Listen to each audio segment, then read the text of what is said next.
Welcome to the Deadlifts and Pizza podcast, where we discuss no BS fitness and nutrition. We're your hosts. I'm Laura. And I'm Jamie. Let's get into it. Laura said she wishes you guys heard our earlier conversation, the one we were having before we started recording about who being late and on time. Just spoiler, I was late. Anyway, so I wanted to tell you about these dogs we're watching. So I've told you before that my kids have like a dog walking, quote unquote, like dog walking, dog sitting. As soon as you breathe that you do like dog walking in a neighborhood, like that's it. You don't have to do, it's amazing. Like I wish it worked the same for like in the fitness world. Like one person has a trainer and everybody just uses that trainer because why not? Like every time they get recommended. But it's literally like if you just like breathe that you walk dogs, it's like you just get it. So it's spring break. So we're not traveling because we just traveled. And it's just interesting. So I have a dog that the dog that I walk every single day. Normally we have him starting today. We had him last weekend. We have him starting today for another long weekend. And then we have these two puppies, 7 months old and 8 months old. One is a toy poodle and one's a Bichon. So they're both like relatively small dogs. And they arrived yesterday and it is like chaos. It's like pure chaos because these two little dogs and they're bad. They're like super bad. And it was funny because my husband and I in the bedroom this morning, he was like shaking his head. He was like, man, they are so bad. I was like, I know. And then he goes, but I mean like mischievous bad, not like they need to be euthanized bad. I was like, what is need to be euthanized bad? And he's like, like attacking people. I was like, yeah, okay, that's like vicious. They're not vicious. But anyway, so I've got these two puppies downstairs. They're locked in the kitchen with a baby gate. But yesterday, one of them broke through the baby gate while I was gone. And we came home and they were just like running amok in the house. There was poop and pee upstairs on every rug. And I had the kids. I was like, you guys want dogs, right? This is your business. You want to get paid? Go clean it up. This is puppies for you. Yeah. I don't like little dogs. I like the big ones. I feel like the little ones are more likely to be mischievous like that. They are. And I don't know. There's a couple things. It's interesting also doing this because now there's like 10 families in our repertoire. Some have one dog, some have like up to 3 that we've gotten to know and we've watched. Some we've had in our house, and like we're comparing breeds and personalities and size. And we were talking last because we want to get a dog when we get back to the States. And so I'm talking to the kids about like, if you could pick one dog from all the dogs we've watched, like who would you keep? And just talking about these different things. And one of the things my husband has noticed that drove him nuts about our poodle Shih Tzu mix when we put her down is that she got really, really attached to me, and she didn't really care about anybody else in the family. And it would drive him nuts. Like he'd get home from work and like she wouldn't give 2 craps. No. And we feel like that's like a little dog thing, actually. Yeah. They tend to like get attached. But the other thing we're realizing about these two little troublemakers is that because they're small, they can get away with stuff that big dogs couldn't get away with. And so a lot of times people don't train them because, they're small. And so they're doing stuff. And I'm like, this other dog that's coming today, he's such a good dog. He's kind of big. He's like medium size. So good. And he's like bigger than these guys. And he's just like so easy to have. And these guys are like, so, and I'm like, he could never do the stuff that you do and like get away with it. It's so annoying. Yeah. Do you think that's why? Do you think it's just that people with little dogs don't train them the same way? You think that's why they're like that? Or do you think it's in the breed? I definitely think there's temperament things like, there's temperament differences for sure. Like I think something like being attached to one person is kind of a little dog type. A lot of breeds of little dogs like temperament. But I do think that it's exacerbated by them being little. Like you think about how like vicious Chihuahuas are. Like they are fucking assholes. Imagine a big dog was like that. Oh my God. Yeah. It'd be on in like dangerous breeds not allowed in, in apartment buildings list. But yeah. So anyway, it's interesting. I like big dog person. I've always had big dog. We had labs growing up. Yeah. Labs are the best. Yeah. Labs are good. Like just legit good dogs. Yeah. And, golden retrievers and stuff like this. We had labs and there's just like a big dog personality and I just like them better. Yeah. Our dog's a lab golden mix and he's the best dog ever. And we also used to have a husky. And she was a good dog, but it's different. Like Yeah. he's the one, you know? Like when she passed away, like we were sad. Like I was really sad, but when something happens to him, it's going to like break me, you Oh know? my goodness. Because we love him. You know, it's different. Yeah. It's not the same. And Yeah, and it's hard to pinpoint. yeah, she was good, but she was like, I don't know, there were certain annoying traits that she had, and she wasn't as affectionate or lovable or loving, I mean. Like she Yeah. was huskies are kind of aloof. They're like, you know, we're here, but yeah, they're not Mm-hmm. like, yeah, anyway. Yeah. Labs are good dogs. I'm Hmm. turned on to Staffies now, though. American Staffordshire Terrier. They're one of the. So the pit bull isn't actually a breed. It's an all-encompassing word for like 5 different breeds of pit Oh, bull. I didn't know that. Yeah, I've learned it because of the pit bull problem in San Antonio, and then having that stray that we rescued, and he was the best dog. Like he reminded me of a lab.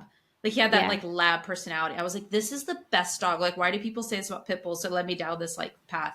So a Staffy is one of the bully breeds, but it's one of the most like it still has that really strong jaw. So that's why when they do bite, they can hold on.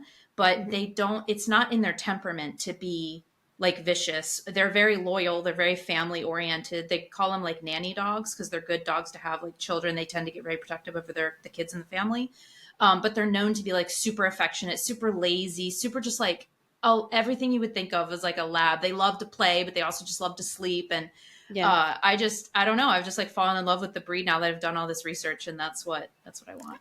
I wouldn't say labs are lazy, but they Well, can be can they? like Well, I when guess they like get any older. dog can be. Right? I think that's more Yeah. of like a personality thing, maybe of like how Yeah, lazy your labs are dog is. usually very rambunctious for the first Yeah, couple years. yeah. They're very Well, the big so I'm pretty set on that's like the dog I want, but also we've been back and forth the last month or so. Like we want to get two so they can entertain each other and stuff, but we want to rescue them from like the animal care shelter, and a lot of times they'll get I watch it on the Facebook page, right? They get like 20 to 40 dogs a day. I'm not even kidding you how many dogs they pick up. But a lot of times they will have every day there's a litter of puppies every day, but some days there's like beautiful perfect little staffy pups. Like you could spend like $1,000 and buy one of these puppies and they're just like at the shelter. And so we're talking about like what if we got like a brother sister puppy pair, but now having these two little shitheads in my house, I'm like, guys, I think maybe we should get like 1 year old dogs. Like yeah. so we'll see. I don't know. Did Yeah. you get your dogs as puppies, like puppies? Well, Maya was a rescue dog, so we got her from somebody from New Jersey. They ended up having a baby that was allergic to her. So she was already 3, I think, when we got her. So she was already trained and everything. There were a couple things that we had to break, you know, like they had they had a patio and like and and I think what we figured out is that's what it is. We figured out that we think that like because they would let her out on the patio, but she probably wasn't allowed to go to the bathroom on the patio. So I think they used to take her for walks for all of her like you know Hmm. whatever. So we would let her outside and she would never go to the bathroom. So we used to have to take her for walks Yeah. every time she had to go to the bathroom. It would be like 10 o'clock. I'd get home from work and I have to go take her for a walk or whatever at night, and I don't like that. It's dark and scary. So And cold sometimes. That's the worst part cold. in the winter. Is Yeah, this your husky or your lab? the husky. Maya. Okay. Yeah. So eventually, we've got her to start going outside without a walk. But Zealous, we got as a puppy. Yeah, we got him. Yeah. Was that a lot? Do you remember that time? What do you Having mean? like Was a it a lot? puppy? Was it a lot of work? It was he. It was when I worked a lot of hours, and I remember every morning, like he was really good. And at first, he was crate trained, and he had worms, and he would like have explosions of poop in his crate that I used to have to clean up Oh every my morning. God. It was so disgusting. It That's was like like my having a worst nightmare. baby. It was gross. Yeah, so he was a lot of work, but he's part of the reason I think he might be a really good dog is because at that time we had no kids. So our Right. dogs were our babies. So I took a lot of time to train him and all of that. And so he is like, yeah, I think that's part of it. It's partly temperament and partly because he was trained. to That's be what the so risk good. is with getting like a little bit of an older shelter dog, is you don't know what they come with, which, you Yeah. know, I don't know. This other dog that we watched that we love, he was a rescue, and they said they spent like a couple years trying to like that he was Yeah. like a little bit of a mess, but he's trained really well now. I'm watching all these dog trainer TikToks and Instagrams, and I'm like, saving them all. I've even Yeah. asked ChatGPT, like, I want to spend a lot of time like really training the dogs. I want dogs that can walk on a loose leash. Yeah. You know, like I can be at the park and there's other dogs and they're, you know, so I Hmm. really want to put effort into that. My dad was like, get puppies, it's hard at first, but then you can train them you Yeah. can really train them how you want them. So I I was don't just know. laughing when you said, because then they, come how they were. It's like me, like the abused. I'm a dog with the abusive background. Oh, I'd adopt you. The abused golden retriever. The abused golden retriever. The people Oh, pleaser who loves you, but a little weary at first. I'd adopt you.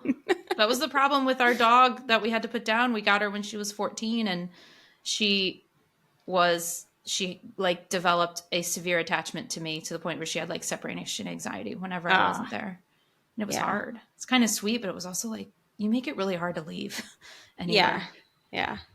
But anyway, I could talk about dogs all day. I was having coffee with a friend in the neighborhood, and I was watching a dog, and I had him with, we had gone to the coffee shop, and I just like roped him up outside.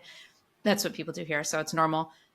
But she told me all her updates about her life and what was going on and everything. And then she's like, so what's up with you? And I instantly like launched into this story about this dog. And then that led me on a story of like another dog and this other dog. And when I was done, she was just like nodding, and she looked at me. She goes, you really like dogs, don't you? I was like, I feel like everything I said was very standard and normal, but maybe not. Maybe I do really love dogs, but I do really love dogs. That's like me talking about food. Like, Yeah.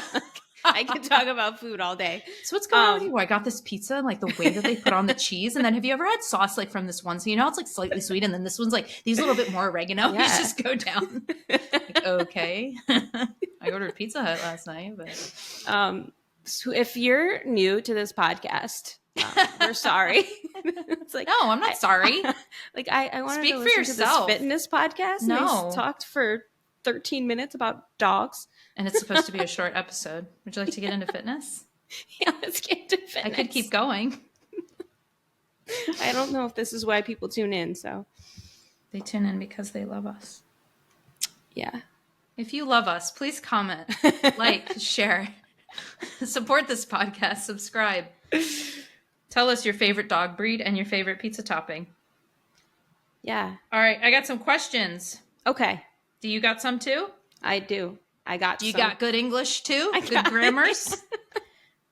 I know. I notice I say things wrong all the time too, and it just comes out that way. And I know how to speak. It just, I use poor grammar sometimes. I'm like, why did I say it that way?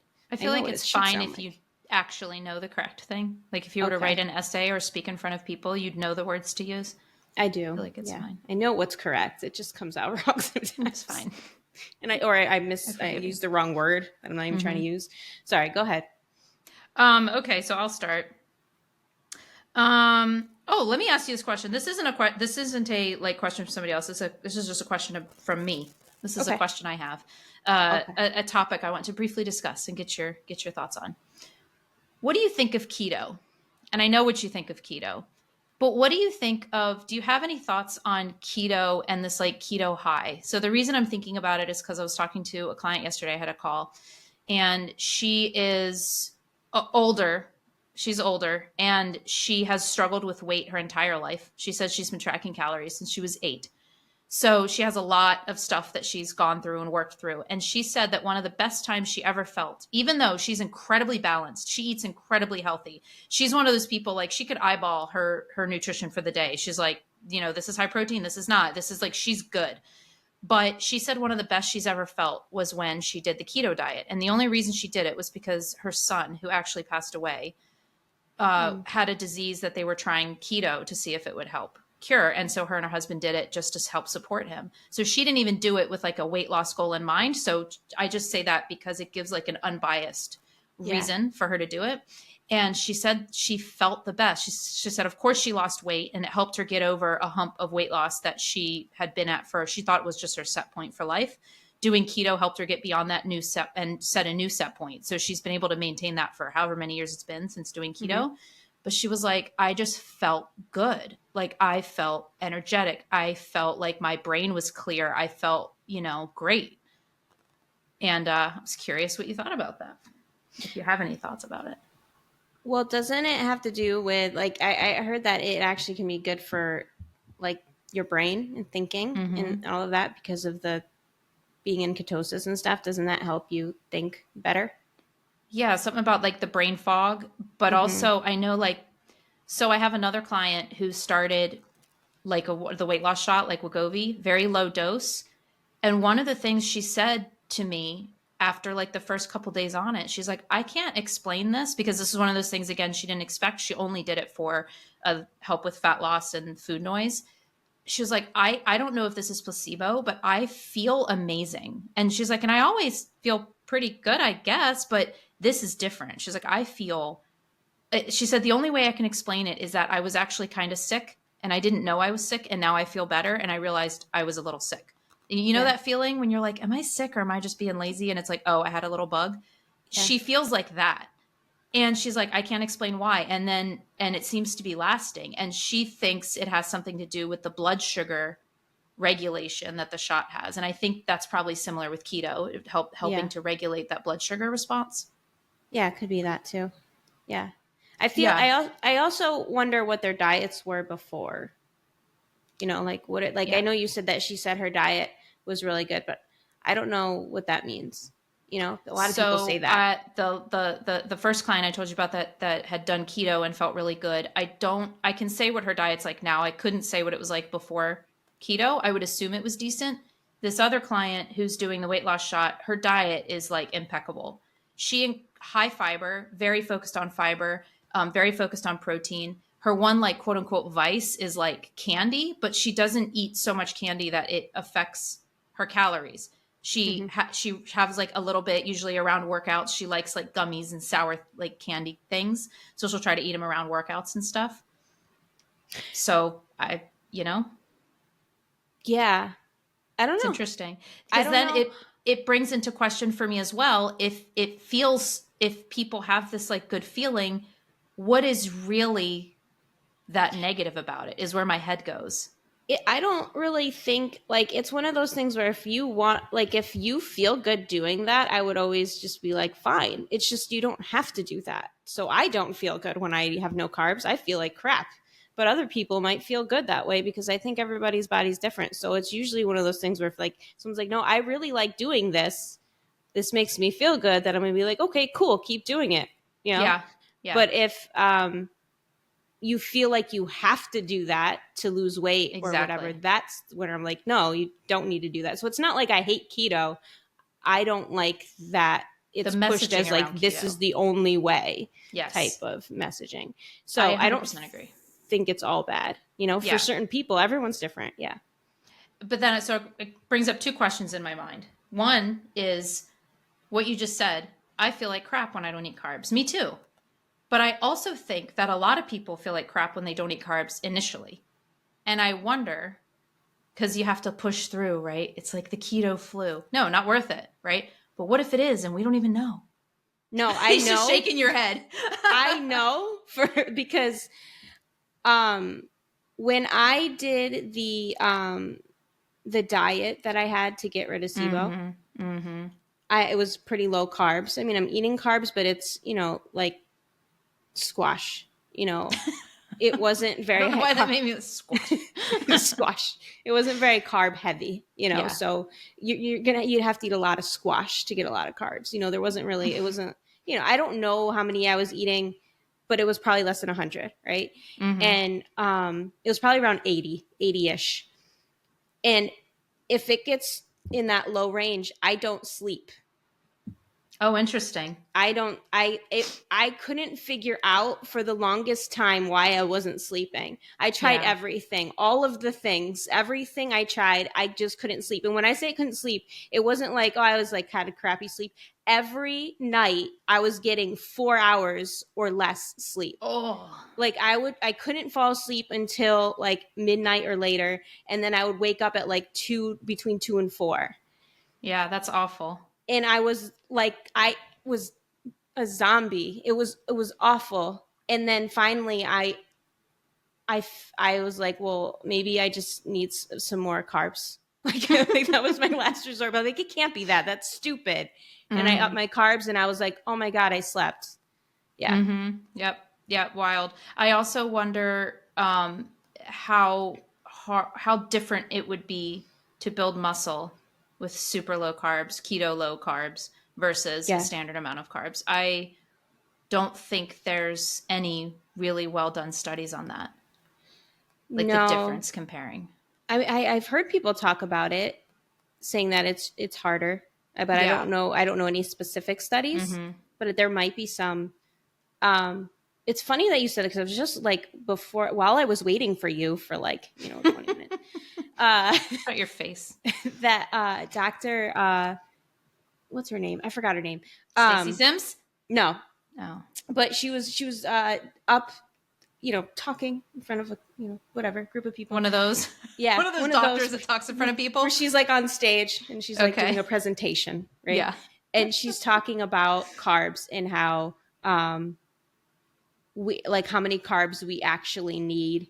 And she was saying how we don't actually, like, if you're sedentary and you don't move around a lot, she's like, you don't need, like, it was something about like 40 grams of carbs per, I don't know what she was saying. I don't remember it because I just watched it briefly. But basically saying like, if you're not moving around a lot and you're not using your muscle, then you don't actually need a ton of carbs. But when you Mm-hmm. are and you're like exercise, her Mm-hmm. point was like, if you just watch that quick, you'd think she's saying don't eat carbs. But if you actually like read the thing, Mm-hmm.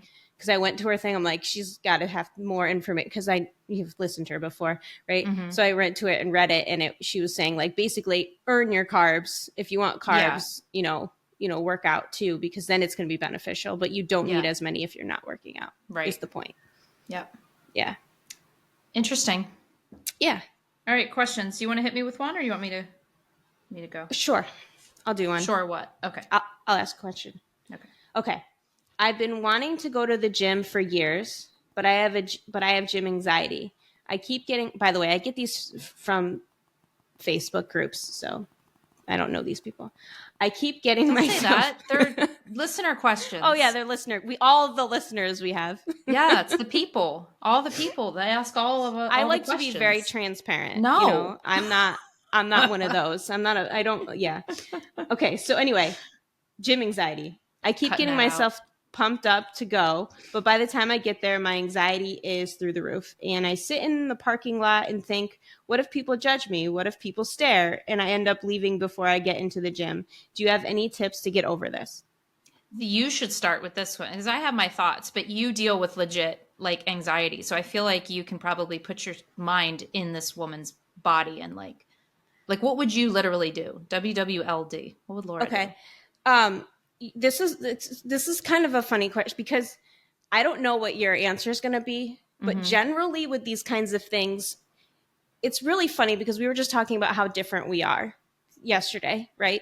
And you're the more like solutions person and the more like when you give advice, right? But generally when we talk about fitness stuff, you're like the more like compassionate one, right? And I'm the like, just do it, right? Where Shut up. it's the opposite when we talk to each other.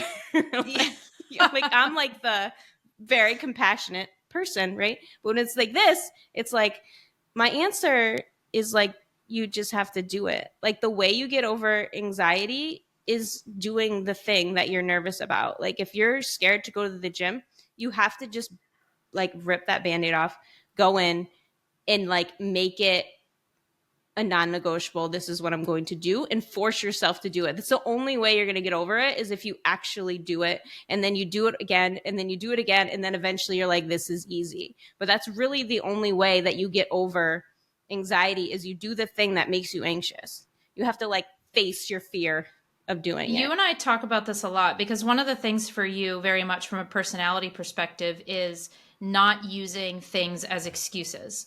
Like Yes. there's no and actually that core belief that even when you do have things that are in front of you that are harder than like other people have, you don't have the privileges that other people have. You've got different roadblocks, right? Yeah. Because it's not the same for everybody. Like, yes, this is going to be harder for you. Yes, people are born with, you hold on to fat, so it's going to be harder to lose fat than somebody else. you have those roadblocks, but if you use them as an excuse, you go nowhere. Whereas Yeah. if you say, oh, well, this is going to be harder for me. Yeah, that's right. And you move forward anyway, then it's like you said, failing up that one time. Like Yeah. you might not, perform at the level that you'd hoped, but you will go further than you would have otherwise.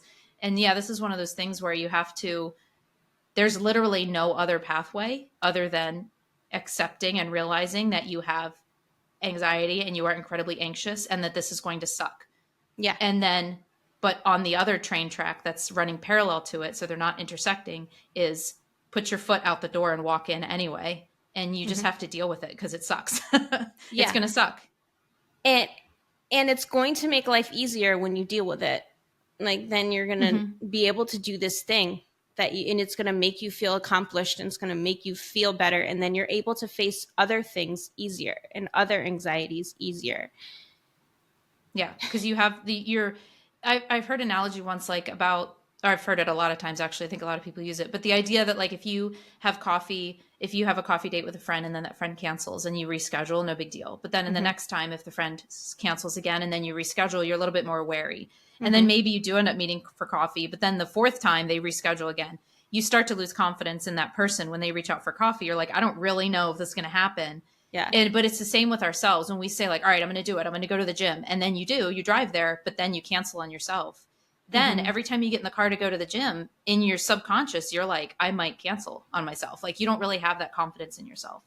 Yeah. And so you have to build that. And the only way to build that is by doing the shitty thing. Yeah. And then Now sorry, go ahead. no, you And go. then little things that help are like um is this like if I'm really anxious about something, I'll say, is this something that's going to matter in 5 years? So if you go to the gym and you do something stupid, no one's going to remember in 5 years. It's not going to affect you long term. If people are staring at you, they're not even going to remember who you are probably tomorrow, let Yeah. alone in 5 years. Yeah. So that's something that can help to just to get over that hump is like, what is going to happen to you, girl? Like, are you going to die? Are you going to Worst case, die? what's the worst case scenario? I like to do that. I had a talk with a friend yesterday. She was talking about all kinds of stressors and anxiety she was having that was making me go like, holy crap. And then I said, what's the worst? Like go down that pathway. What's the Yeah. worst that can happen? And then when you go down it, yeah, you realize that's not actually that bad. Like it'll be Yeah. okay. Yeah. I like that, what you just said about they won't remember in 5 years, even if you do something stupid, maybe not even tomorrow. I like that better than the advice a lot of other people give, which is nobody's looking at you. Nobody's watching. Don't worry. Yeah. Because I actually That's disagree. I think lots of people are watching. it's Sorry, I didn't mean. not validating what. Yeah. Yeah. Yeah. Yeah. Yeah. Because I'm looking and I'm watching. But I would argue instead of nobody's looking, because I do think other people look at other people. I think it's human nature. I think very few of those people are judging. Yeah. I I agree. think the chances of you being in the room with somebody who's going to judge you or think that you're dumb or make fun Yeah. of you in their head is very slim. I don't think there's very many of Yeah. those people. Most of the time, if someone sees you and they don't know what you're doing, I bet you they're thinking, should I go help this person? That's probably Yeah. what they're thinking in their head. Yeah, Should I go do help that. her? I'm like, oh, would it be overstepping? Would it be Yeah, overbearing? Like, I do that. Yeah. yeah. And then the other thing I was going to add on, because my tips are practical. My tip, Yeah. tip. That's why I wanted you to go first. Like we actually deal with my tips are more practical, but to go along with it, I don't know what this person's training is normally like. Like when they're at home, are they deadlifting with great form, and then now they go to the gym and Mhm. they are scared, or are they kind of a beginner in all realms? Because I would say you don't have to go and perform very well. Like I would actually recommend start small. Like have the goal be to get in the gym, and then that's day one, whether even if it's just on the treadmill. And then day two is go to the weight floor and do bicep curls. And that's it. Like, Yeah. don't think of it as I have to get in a great workout. Think of it as the work is figuring out how to be in the gym without all of this crippling anxiety. I totally agree. Exactly. Like baby steps. Like do Mhm. the machines first. Don't Yeah. go to the weights or whatever. You know, Yeah. machines feel safer. Yeah. I think that's a mistake people make is either they already know how to work out and then they go to Mhm. the gym and want to get in that great workout, or they're not sure how to work out, but they have this program and they're ready to execute. Yeah. But then they're scared of going to the gym. And it's like either one, you have to spend a week or two having the workout be a Yeah. brain workout of getting over anxiety in the gym and Yeah. letting go of the physical workout. because you got to build up to it. Good one. I like that one. I Me feel like too. we've kind of talked about that before, but not in the same way we just did. No, I don't think I gave this. I think I gave the same advice of just do it, but less elaborate. Yeah. Mm-hmm. Okay. Ready? Mm-hmm. I'm feeling discouraged. I've been lifting with progressive overload and eating in a calorie deficit for 4 months. Starting weight was 180 and current weight is 183. Mm-hmm. Calories are 1700 with 126 grams of protein. What should I do? Okay. First, So many um, questions, I, right? It's like I I know. need more details. Yeah. Well, first, you're not in a calorie deficit if you're at 183. So if your weight went up, you're actually not in a calorie deficit, as much like you probably feel like like maybe you looked at a calculator or whatever and it told you were supposed to eat that many calories, and then you were, yeah. I So have a most likely, caveat to that. okay. Can I give a caveat? What do Mm-hmm. you think? This is a person who's brand new to lifting. Mm-hmm. What do you think about muscles absorbing water, gaining a little bit of muscle mass, losing a little bit of body fat, and having that actually not be reflected on the scale? But there still could be in a little bit of a calorie deficit. How long has she been doing it for? 4 months. No, No? not you didn't. She didn't gain that much water in 4 months and know a lot if she's in a calorie deficit. But what could have happened is a couple of things. One is she's saying 180 and 183. Mm-hmm. That could be the same exact weight. Her first weight could have been on a low day, and this weight she's giving could have been on a high day, right? So she could Yeah. be the exact same weight instead of being actually up 3 pounds. So that's a caveat. The second caveat is if she did just start training and is using progressive overload, she could have just spent that whole time, increasing a little bit of muscle and water in the muscle and losing some body fat, and it's kind of evened out, and she's not giving it enough time to start dipping. Not in You don't think in so in 4 months? 4 months. No, I think she's probably. I would ask her if she's taken any measurements because most likely she's recomping right now. If she's eating the proper amount, how 126? Well, it depends on So the couple things I know is that from the photos, this person does look like they're leaner. They don't look. Okay. There is a little bit, but they're wearing leggings and kind of a baggy t-shirt. So it's hard to tell exactly. Could be angles, but there was a difference in this person looked a little bit leaner. I don't know the height, but they do look like a heavy, probably, 183. So there you go. 183. I think she's 5'4".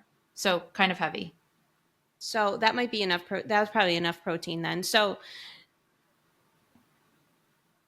yeah, there's a good chance she's recomping. So I've had clients before where they're like, I feel like nothing's happening, and they actually gained weight, but then when they took their measurements and pictures, a lot had happened and they didn't even realize it because they were gaining muscle, losing fat, but their weight went up. So that could be happening. But if she wants, I would say just like take measurements. That would actually be my advice. Take measurements, pictures, all of that, so that you can see and how are your clothes fitting, those kinds of things, because progress might be happening, but the scale isn't showing it. Right. Yeah. You need multiple forms of measurement data for sure, especially if you want. That's what I tell clients all the time. If you want fat loss, and if fat loss is important to you, you cannot only have the scale be the only data. No, we it's need terrible. At least 2 forms of data. I tell clients, I need your weight. That needs to be there because it's easy. It's just an easy number to gather every day. So that's a must. And then the second needs to be either photos and or measurements, like to go along with that. You need them both. And then, obviously check-in questions, like to see where you're feeling in terms of energy and et cetera, et cetera. Yeah. Because I mean, so either she's not in a calorie deficit, or she just, all of the creatine and all of the muscle building and all of the glycogen pulling water into her muscles just caused her to gain weight. But I don't think so. In 4 months. So if this was my client, go ahead. Go ahead. No, I don't want to interrupt you.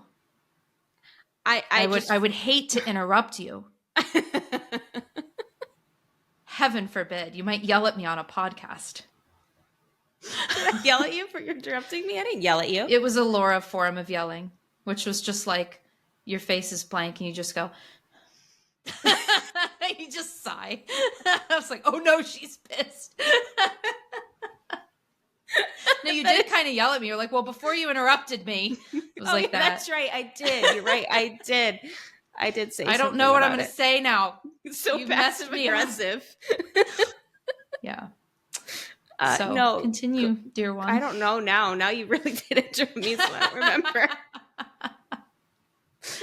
Okay, well then, shall I continue on then? Yes, go ahead.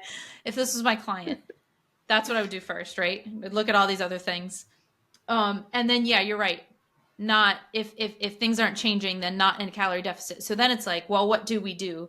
If I'm going to assume there was some recomp, I'm going to assume pictures are actually a little different and that measurements were a little different.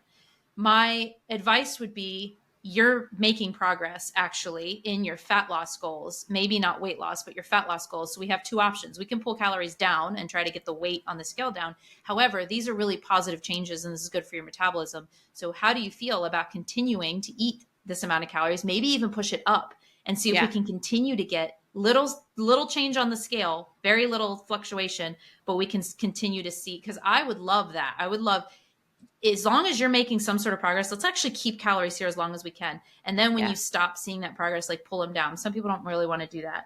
So then, pull. But I think what I would do first, because 17, I don't know, 17 is not a lot. So maybe pull calories down a couple days a week, like 2 or 3 days a week, and keep it at 1700 the other days. I would also want to know what steps are, what's overall movement like. Yeah, we can increase that a little bit for sure. And then maybe try increasing protein a little bit within that for the thermic effect. Yeah. Yeah, I agree. I agree with all of that. Cool. And next question. And Your all turn. right. If I had limited time to do leg day, somewhere around 30 minutes, what exercises are a must to hit glutes, hammies, and quads? I have time for 2 workouts per week. I mean, squats and RDLs. Yeah, maybe some leg extensions. I would say focus on something that's like, because you have limited time, something that's going to be your biggest bang for your buck. So I think something, I wouldn't do a bunch of isolation exercises. So a squat is going to hit your glutes and your quads, and Romanian deadlift is going to hit your glutes and your hamstrings. So I would do things like that. Squat will take a little bit longer to warm up for, but I think still would save you time to do that. And then for the last exercise, you could do an isolation exercise like a leg extension or whatever, if you wanted to, like if you wanted to do 3 exercises. Yeah. You have time for that. I would not do a conventional deadlift. I do a Romanian deadlift. If you're really thinking about hypertrophy. Yeah. No, because I originally said squats and Romanian deadlifts. Yeah. So I was just thinking, why not conventional deadlifts? Yeah. Regular deadlifts take a while, and you can hit, you can hit, and you can feel you're keeping, when you're starting in a Romanian deadlift at the top, you can keep the tension on the muscles the whole time versus a conventional deadlift when you're putting it down. And you can just really target better those muscles for hypertrophy. And with a standard deadlift, you're really thinking about like strength and you're still going to hit the muscles. But if you're talking about purely trying to get hypertrophy in those areas, I would recommend a Romanian deadlift. I think it's very hypertrophic. What, a Romanian deadlift or conventional? A conventional deadlift. Yeah. I just think generally it's just so taxing that it's not the best if you're trying to. That's why. It's because it's so tiring. Yeah. You know what I mean? So you can't do a ton of volume. So it's not really the best to do in a, like where you're trying to build as much muscle as possible. Yep. But if you're not doing a lot of exercises, I think it's fine. Yeah. I think it just takes a lot of time. Yeah. That's so I'd probably do, if it was 2 leg days and if they're separated by a few days, then yeah, I'd probably pick one main lift, maybe like a Romanian deadlift on one day and a squat on the other. Yeah. And then maybe a hip thrust on the squat day as well. That's and maybe That's what I was thinking. Yeah. And then a single leg squat variation on the deadlift day. Yeah. So maybe like a Bulgarian split squat. I know. Same brain. Same exact thing I was thinking. And then maybe after those 2, so limited time, I don't know what that means, 30 minutes maybe? 30 2 minutes. times a week? It was 30 minutes, yeah. So then maybe after that, I would superset 2 isolation exercises that hit either quad and ham or quad and glute after those. Yeah. Maybe like a leg extension supersetted with like a leg extension supersetted back to back with a leg curl or like a kickback, like you said, or like something like that. Yeah. Yeah. That's what I would do. Awesome. Cool. All right. I'm going to stop because I can hear puppies downstairs whining and I think my kids are about to wake up and chaos is about to ensue in my house. I'm going to stop. Okay. Stop. All right. Good pod.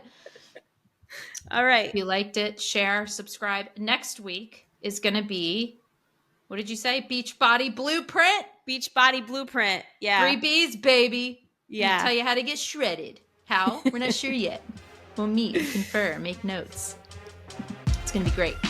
All right. See you next week. All right. Bye.